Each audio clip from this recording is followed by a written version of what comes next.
ये तस्वीर देखें, ये हम गैरतमंद मर्दों के मुंह पे थप्पड़ रसीद करती है कि हम गैरतमंद तो इतने हैं कि अपनी बेटी को गैरत के नाम पे कत्ल कर डालते हैं, और बेगैरत इतने हैं कि अपनी बेटी का जदाद में हक भी खा जाते हैं। ये जो यहाँ पे जितने मर्द खड़े हुए हैं, ये सब पाक साफ दूध के धुले हुए हैं?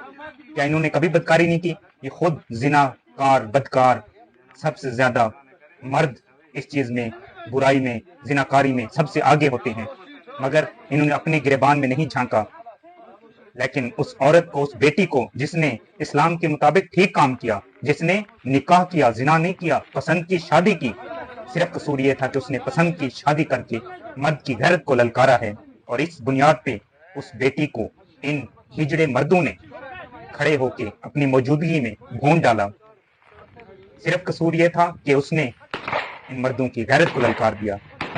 कोई पूछने वाला हो तो ये पूछे कि अगर तुम इतने गैरतमंद हो तो फिर अपने बेटों को भी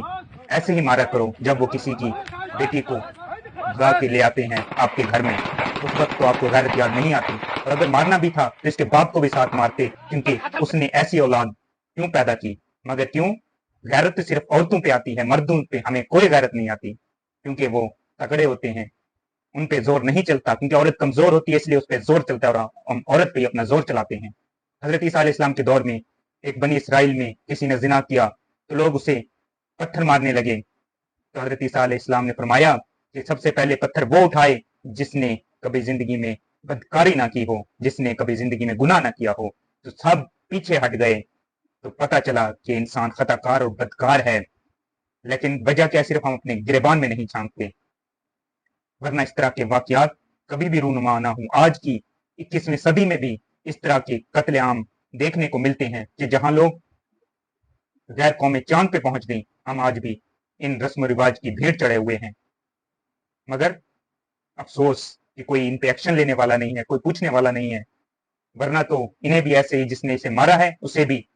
कानूनन ये सजा दी जाए कि उसे भी इस तरह ही खड़ा के भून दिया जाए, ताकि आइंदा कोई इस तरह की जुर्रत न करे।